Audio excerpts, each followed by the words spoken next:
L'ami est aussi l'un de ses danseurs. Mais elle n'oublie pas Puff Daddy pour autant, récemment relaxé par la justice américaine. Vous avez parlé à Puff Daddy depuis son procès? Oui, bien sûr, je lui ai parlé. C'était important pour lui.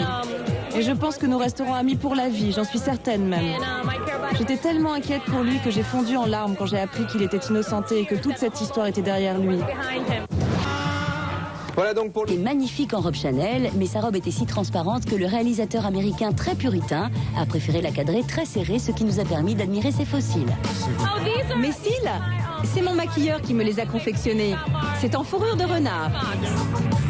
L'actrice Joan Allen portait une robe mandarine et Renée Zellweger une robe jaune en mousseline datant des années 50. Julia Roberts, élue meilleure actrice de l'année, portait également une robe ancienne. La robe Valentino datant de 1982 a été envoyée directement de Rome.